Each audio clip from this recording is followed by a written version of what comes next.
여러분 안녕하십니까? BTV 뉴스입니다. 먼저 이 시각 주요 뉴스입니다.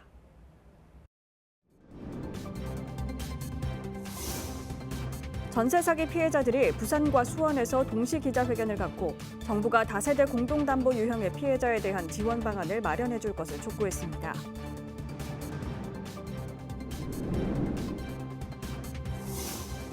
부산시가 낙후된 녹산공단 기반 시설을 개선합니다. 자전거가 다닐 수 있는 도로를 확보하고 근로자 휴식 공간도 확대키로 했습니다.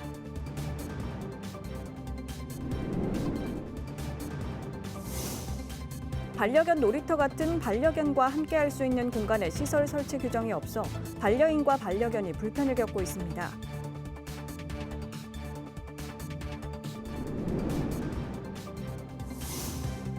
전국에 일본 뇌염 경보가 발령된 가운데 부산시도 생후 12개월에서 12세 이하 아동과 고위험군 성인들에게 예방접종을 권고하고 있습니다.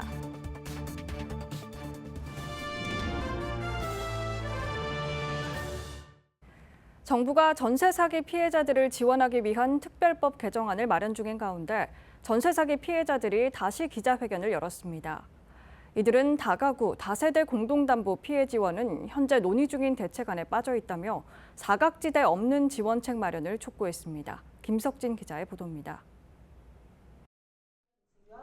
부산의 전세 사기 피해자 대책위가 다시 기자회견을 열었습니다.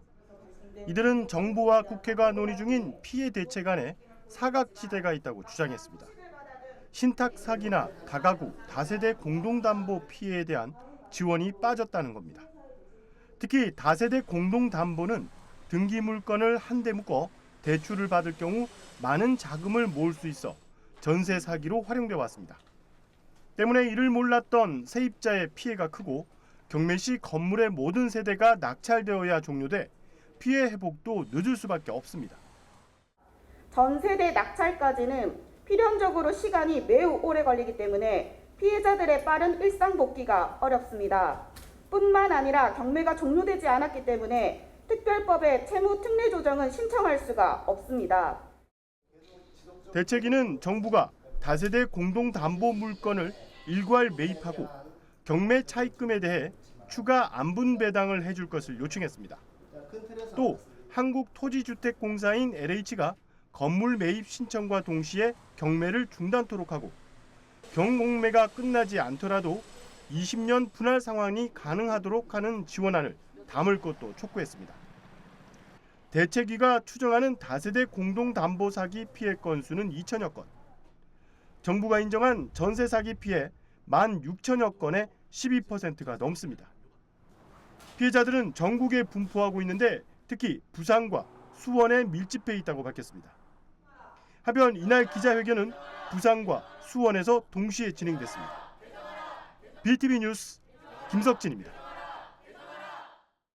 얼마 전 녹산공단 공원을 새 단장한다는 소식 전해드렸습니다. 여기에 더해 부산시가 녹산공단의 오래된 기반 시설들을 개선하기로 했는데요. 근로자들을 위해 통행로를 정비하고 친수 공간을 만듭니다. 장동원 기자입니다. 1989년 국가산업단지로 지정된 녹산공단. 2002년 준공돼 현재 1,500개 기업이 가동 중입니다. 그런데 조성된 지 20년이 넘으면서 곳곳에서 열악한 모습이 드러납니다. 턱없이 부족한 주차 공간에 도로마다 주차된 차량이 끝이 없습니다. 주차 단속 표지판 아래도 마찬가지입니다. 대중교통은 10개 노선 버스가 있지만 일부 버스는 배차 시간이 1시간이 넘습니다. 국토부가 착공된 지 20년이 넘은 노후 산단에 재생 사업을 추진하는 가운데 녹산공단이 선정됐습니다. 부산시는 국비와 시비 90억 원을 투입해 시설 개선에 나섭니다. 3.2km 녹산 산업대로와 남북측 1.3km 구간에 자전거와 개인형 이동수단 PM이 통행할 수 있도록 도로를 정비합니다. 부족한 휴식 공간도 확대합니다. 부산시가 진행한 설문조사에서 공단 근로자 55%가 직장 내에서 쉬고 있고 25%는 쉴 곳이 없다고 답했습니다. 대로변 녹지 공간에 산책로와 쉼터를 조성하고 야간 조명을 설치해 가까이에서도 휴식할 수 있도록 할 계획입니다. 녹산공단 아래쪽은 해안길과 맞닿아 있습니다. 3.3km에 달하는 이 해안길에는 근로자들을 위한 친수 공간이 조성됩니다. 철새와 노을을 조망할 수 있는 공간을 만들고 산책로에는 경관 조명과 벽화 등으로 꾸미게 됩니다. 시는 내년까지 실시 설계와 행정 절차를 마치고 2026년 공사에 들어가 2027년 사업을 마칠 계획입니다. BTV 뉴스 장동원입니다. 반려견을 키우는 가구가 급격히 늘면서 반려견과 함께 할 수 있는 공간에 대한 수요도 늘고 있는데요. 정작 시설 설치를 하려고 해도 명확한 설치 기준이 없다 보니 그야말로 알아서 설치하고 있었습니다. 김윤정 기자입니다. 부산의 한 지자체가 공원에 마련한 반려견 간이 놀이터입니다. 사람들로 북적이는 공원 물놀이 시설과 달리 인근에 조성된 반려견 놀이터는 텅 비었습니다. 무더위 땡볕을 피할 수 없다 보니 요즘 이곳 시설을 이용하는 반려인들 찾기가 힘듭니다. 또 다른 부산 첫 공공 반려동물 놀이터는 외곽 지역에 조성돼 있다 보니 차를 몰고 가야 하는 불편을 겪고 있습니다. 전국적으로 반려동물 양육 인구 600만 가구가 넘어서면서 반려견 놀이터 설치는 계속 늘고 있습니다. 하지만 명확한 규정이나 설치 지침이 없다 보니 안정성 문제와 이용자 불편까지 발생하고 있습니다. 이왕 지을 것 같으면은 그 애들도 좀 안락하게 쉴 수 있게 그렇게 해줬으면 좋겠어요. 부산시 동물보호 및 복지에 관한 조례에도 반려견 놀이터에 대한 정의만 명시되어 있을 뿐 반려견 놀이터 설치 운영에 관한 설치 기준은 없습니다. 설치 기준 그런 거는 딱히 없는 걸 알고 있는데 전문가들은 반려견 생태 환경의 장단점을 분석해 반려견 놀이터를 조성해야 한다는 입장입니다. 원래 반려견 놀이터 자리 이전에는 거기가 나무 숲이라 천연적인 그 자연 환경을 그대로 살리는데 중점을 두었습니다. 그래서 동숲은 반려견들의 시각에 맞추어 갖고 설치를 했습니다. 예를 들면 대나무 숲을 조성해서 반려견이 자연 환경에 행복감을 느낀다든지 그런 점이 특이합니다. 반려견이 뛰어놀 수 있는 충분한 공간 확보와 함께 반려인의 휴식 공간 마련 등이 필요합니다. 놀이터 바닥은 일단 그 부드러운 마사토 흙이 가장 적당한 것 같습니다. 소변 마킹 표시인데 그거는 청소하고 관리가 굉장히 힘듭니다. 그래서 나무 기둥을 식재를 조금 하고 거기 그 바로 물 청소를 할 수 있도록 그렇게 됐으면 좋겠고 배변 봉투를 가지고 바로 그거 수거해 갖고 대가지에 가는 것이 좋은데 거기서 바로 버리고 갈 수 있도록 놀이터 안에 변기 설치를 갖다 했으면 좋겠다는. 반려견과 반려인이 함께 즐길 수 있는 공간이 늘어나는 것은 환영할 만한 일입니다. 다만 기준 없이 지어진 반려견 놀이터는 자칫 지역 흉물로 남을 수 있습니다. 최근 반려견을 키우는 인구가 증가하면서 반려견 놀이터에 대한 수요도 증가하고 있는데요. 체계적인 규정 마련과 적절한 관리 방안 모색이 무엇보다 시급합니다. BTV 뉴스 김윤정입니다. 전국에 일본 뇌염 경보가 발령된 가운데 부산시도 시민들에게 예방접종을 권고하는 등 주의를 당부했습니다. 작은 빨간집 모기에 의해 전파되는 일본 뇌염은 대부분 무증상이지만 드물게 뇌염으로 진행돼 신경계 합병증을 일으킬 수도 있습니다. 박재한 기자입니다. 일본 뇌염 매개모기로 알려진 작은 빨간집 모기입니다. 질병관리청은 지난달 24일 경남과 전남에서 채집된 모기의 50% 이상이 작은 빨간집 모기로 확인되자 25일 전국에 일본 뇌염 경보를 발령했습니다. 보건환경연구원이 동일한 지점에서 모기를 채집해 분석한 결과 전체 모기 중 작은 빨간집 모기의 밀도는 7월 5주차 30%에 달했습니다. 제3군 법정 감염병인 일본 뇌염은 바이러스 감염에 의한 질환으로 주로 야간에 동물과 사람을 흡혈하는 작은 빨간집 모기에 의해 전파됩니다. 대부분 무증상이거나 발열 등 가벼운 증상을 보이지만 드물게 뇌염으로 진행돼 신경계 합병증을 일으키기도 합니다. 암갈색의 그 색상을 띠고 있는데 몸에는 무늬가 선명한 게 없습니다. 두둥이에 흰 백색의 어떤 그 중간에 띠가 있는 걸로 알려져 있기는 하나 사실 육안으로 구분하기는 어렵습니다. 주로 이제 논이나 그 주변의 웅덩이, 그다음에 동물 축사 등에 서식하는 걸로 알려져 있고 야간에 흡혈을 하기 때문에 야간에 야외 활동을 하실 때는 밝은 색의 긴 옷을 입으시거나 모기 기피제를 써주시는 게 도움이 될 수 있습니다. 부산시는 생후 12개월에서 12살 이하 아동의 경우 일정에 맞춰 반드시 예방접종을 하고 고위험군 성인들에게도 예방접종을 당부했습니다. BTV 뉴스 박지한입니다. 한동안 잠잠하던 백일해와 수족구병 등 감염병 환자가 최근 급증하고 있습니다. 여기에 종식이 선언됐던 코로나19 환자 역시 증가세를 나타내고 있어 위생관리에 빨간불이 켜졌습니다. 보도에 김한식 기자입니다. 6일 오전 부산 시내의 한 종합병원. 이른 시간이지만 감염병 센터 내 호흡기 관련 진료실 앞이 사람들로 가득 찼습니다. 마스크를 쓴 환자와 보호자의 모습도 보입니다. 백일해와 수족구, 코로나19 등 감염병이 확산되면서 환자들이 몰린 겁니다. 7월 들어 감염병 센터를 찾은 환자가 6월보다 2배 이상 늘었습니다. 기관지가 안 좋아가지고 이 목이 자꾸 안 좋고 그다음에 이제 가래가 많이 섞어 나왔어요. 가래. 환자가 많으니까 많이 기다리는. 질병관리청의 발표를 보면 전국 코로나19 입원 환자는 7월 첫째 주 91명에서 넷째 주 465명으로 4배 넘게 증가했습니다. 대표적인 호흡기 감염병 중 하나인 백일해도 급증하고 있습니다. 전국적으로 6월부터 증가하기 시작한 백일해 환자는 지난 7월 6일 기준 7,000명에 육박하고 있습니다. 또 0세에서 6세인 영유아를 중심으로 수족구병이 유행하고 있는데 발병률이 최근 10년간 가장 높은 수준인 것으로 나타났습니다. 이처럼 호흡기로 인한 각종 감염병이 유행하면서 코로나19 종식 이후 거의 비어있던 음압병동 병실이 꽉 찼습니다. 시내의 한 병원은 감염병 확산 시 대란을 막기 위해 의료진을 꾸렸습니다. 또 병원 내 1인실 40여 개를 음압병동으로 사용할 수 있도록 했습니다. 전문가들은 감염병 예방을 위해 철저한 위생 관리를 당부하고 있습니다. 항상 외출하고 나면은 다녀와서 손을 자주 씻고 흐르는 물에 비누칠을 해서 잘 씻으시기 바랍니다. 에어컨 틀더라도 수시로 자주 환기를 좀 시켜주는 것이.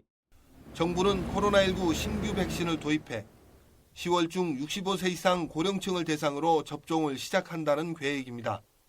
코로나19 종식 이후 느슨해진 개인 방역, 각종 감염병이 또다시 고개를 들면서 개인 위생에 철저한 관리가 필요하다는 지적입니다. 헬로티비 뉴스 김한식입니다.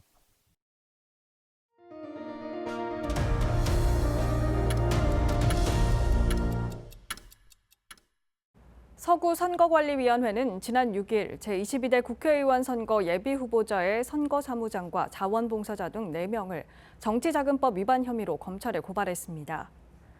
선관위에 따르면 선거사무장 A씨는 불법 정치자금 계좌에서 5천여만 원을 지출하고 자원봉사자 B씨에게 선거운동 서류 작성과 회계 업무를 보게 하고 250만 원을 지급한 혐의를 받고 있습니다. 또 회계 책임자인 C씨와 D씨는 이를 알고도 방조한 혐의를 받고 있습니다. 한편 정치자금의 수입과 지출은 신고된 계좌를 통해 회계 책임자만 할 수 있고 선거운동 자원봉사에 대해 금품을 주고받은 자는 5년 이하의 징역 또는 3천만 원 이하의 벌금에 처해질 수 있습니다. 부산시 특별사법경찰관은 추석 명절을 앞두고 오는 12일부터 한 달간 먹거리 안전 특별단속을 벌입니다. 특사경은 특히 추석을 맞아 수요가 급증하고 국내산과 외국산의 가격 차이가 커 부정 유통이 증가할 걸로 예상되는 농축수산물을 중심으로 원산지 표시 위반 여부를 강력 단속할 예정입니다.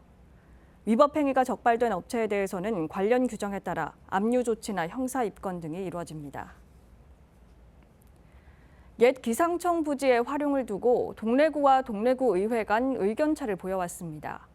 결국 의회가 주민 의견을 반영해 추진해야 한다는 조건으로 예산을 조건부 승인했는데요. 동래구는 얼마 전 주민공청회를 열고 이곳의 활용 계획을 발표했는데 주민 의견이 빠진 공청회였다는 반발의 목소리가 나옵니다. 최영광 기자의 보도입니다. 동래구 명륜동의 옛 기상청 부지입니다. 지난해 5월 동래구는 이곳을 150억 원에 매입했습니다. 이후 리모델링을 통해 정신보건복지센터를 건립한 뒤 향후 예산을 추가 확보해 신축하겠다는 계획을 밝혔습니다.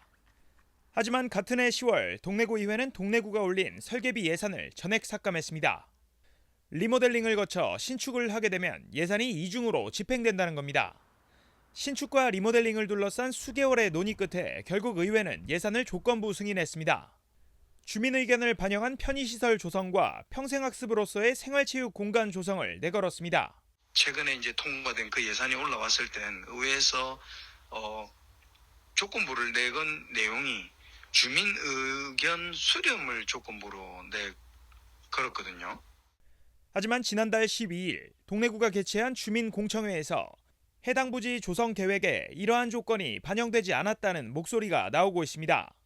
입주 시설을 살펴보면 정신건강복지센터를 포함해 예비군동대 통합청사와 국민운동단체 3곳의 사무실 등이 배정되어 있습니다. 주민들은 공청회에 대한 사전 공지나 의견 수렴 없이 일방적으로 발표한 계획을 받아들일 수 없다고 말합니다. 몰랐습니다. 공청회 한지도 몰랐거든요. 그러면 플랜카드도 걸고 이렇게 중요한 곳에 뭔가 들어온다고 했을 때는 그랬으면 좋겠는데 그냥 자기 아는 사람들만 와가지고 진행했다고 하니 조금 실망스러웠습니다. 한쪽에서는 문화교육 특구를 전면에 내건 동래구가 특정 단체의 편익보다 주민들이 향유할 수 있는 문화공간 조성에 앞장설 것을 당부하며 서명운동을 벌이기도 했습니다. 우리 주민들의 혈세로 매입을 하게 됐으니까 이 공간을 반드시 주민들 의견을 수렴해서 주민들을 위한 공간으로 반드시 돌려줬으면 좋겠다고 생각을 하고요. 한편 동래구는 신축공사에 들어가는 비용과 각종 절차에 소요되는 시간을 고려해 우선적으로 리모델링을 하겠다는 입장을 밝혔습니다. HCN 뉴스 최현강입니다. 구덕운동장 재개발 사업에 아파트 건립 계획이 포함되면서 주민들의 반대가 이어지고 있는데요. 정치권도 주민 다수가 공감할 수 있는 재개발 계획이 아니라며 반대 의견에 힘을 싣고 있습니다. 박철우 기자입니다. 1928년 문을 연 부산 최초의 공설 운동장인 구덕운동장. 2017년 야구장과 실내체육관은 철거되고 테니스장과 게이트볼장 등이 설치돼 시민체육공원 역할을 하고 있습니다. 하지만 부산시가 이곳에 전용 축구장과 최고 49층 아파트 850가구를 짓는 이 복합 재개발 사업을 추진하면서 주민들이 반대하고 있습니다. 공공성보다는 사업성에 치우쳐 있다는 판단에 섭니다. 생활체육을 하는 데 있어서 아파트 문화보다도 이런 공간이 유지되는 것이 좋다고 생각합니다. 부산시는 운동장 땅 3분의 1을 아파트 부지로 팔아 그 돈으로 축구장을 짓겠다는 생각. 반대로 대다수 주민들은 구덕운동장은 주민들을 위한 문화체육시설로 거듭나야 한다고 입을 모으고 있습니다. 이에 국회를 찾아 재개발 사업 추진 전면 백지화를 요구했습니다. 부산시 구덕운동장 재개발 공모사업 신청을 즉각 반려할 것을 촉구합니다. 아파트 건립 계획을 포함해 논란이 되고 있는 구덕운동장 재개발 사업에 정치권도 반대 의견을 냈습니다. 지역 국회의원인 국민의힘 곽규택 의원은 도시재생이라는 명분 아래 공공의 사유화를 부추기고 있다며 주민들의 반대 의견에 힘을 실었습니다. 공공성이 훼손된 구덕운동장 재개발 사업을 다시 한번 강력히 반대합니다. 부산시는 원점에서 이를 재검토해 주길 강력히 요청합니다. 한편 부산시는 구덕운동장 재개발 가운데 당초 49층짜리 4개 동 850세대 규모 아파트 건설 계획을 36층 600세대로 수정해 국토교통부 공모사업에 제출할 예정입니다. BTV 뉴스 박철우입니다. 부산 이기대공원 입구에 고층 아파트 개발 사업이 추진되고 있다는 보도 이후 시민단체들의 반발이 이어졌는데요. 부산시가 세계적인 미술관을 갖춘 예술문화공원으로 만들겠다는 계획을 재차 강조하면서 아파트 개발 추진이 또다시 도마 위에 올랐습니다. 김윤정 기자의 보도입니다. 이기대 공원은 산과 바다가 어우러진 빼어난 경관을 자랑하는 국가지질 공원입니다. 부산시는 이곳의 생태 환경을 보존하면서 세계적인 명소가 될 수 있는 이기대 예술문화공원을 만들겠다는 계획을 지난해 발표했습니다. 그리고 지난달 박형준 부산시장은 핵심 공약이기도 한 이기대 예술공원 조성 기본계획 추진 상황을 설명하고 프랑스 파리 현대미술관인 퐁피두 센터 분관 조성을 재차 강조했습니다. 시는 현재 이기대 예술공원 조성 기본계획 수립 용역을 진행 중입니다. 추진된다면 1,000억 원이 넘는 시민 열세를 투입할 예정입니다. 문제는 이기대 공원 입구에 고층 아파트 건립이 추진되면서 예술문화공원이 아파트 입주민들의 앞마당으로 전락하게 될 것이란 비난이 또다시 도마 위에 올랐습니다. 생태문화예술공원을 표방한 이기대 공원의 전체 컨셉과도 맞지 않다는 우려가 큽니다. 이기대 공원을 어떤 세계적인 어떤 예술문화공원으로서 이제 만들기 위한 노력과 또 한편으로는 이기대 공원 정문 입구에 31층 110m 이상이 되는 고층 아파트 3개동을 짓겠다라고 하는 것은 좀 형식적으로 납득하기 어렵다. 저희들이 볼 때는 이기대 앞 고층 아파트 건립 사업은 전면 재검토돼야 된다고 보여지고요. 이기대 입구에 아파트가 들어서면 교통 혼잡과 아파트 주민들의 민원 등으로 공원 접근성마저 나빠질 수밖에 없고 미술관 프로그램 운영에도 적지 않은 제약이 가해질 것이라는 우려가 나옵니다. 하지만 IS 동서 자회사인 주식회사 MLT가 아파트를 짓겠다는 계획에 부산시 주택사업 공동위원회는 심의를 조건부로 통과시켰습니다. 시 스스로가 이러한 정책들이 엇박자가 나오는 부분들은 다시 한번 좀 더 부산시가 좀 더 다시 한번 좀 재고해봐야 되지 않겠는가 보여집니다. 도시의 문화적 위상을 끌어올리겠다는 중요한 프로젝트의 기대가 민간 사업자 이익만 챙겨주는 꼴이 되지 않으려면 신중한 계획과 조정이 필요합니다. BTV 뉴스 김윤정입니다. 폭염이 이어지고 있는 가운데 북구는 5일 안전한 여름나기 캠페인을 진행했습니다. 북구 자율방재단원과 공무원 100여 명은 덕천교차로와 구포시장 등 유동인구가 많은 지역에서 주민들에게 생수를 전달하며 온열 질환 예방 요령과 물놀이 안전 수칙 등을 홍보했습니다.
이상으로 BTV 뉴스를 마칩니다. 시청자에게 힘이 되는 뉴스로 다시 찾아뵙겠습니다. 고맙습니다. 채널 BTV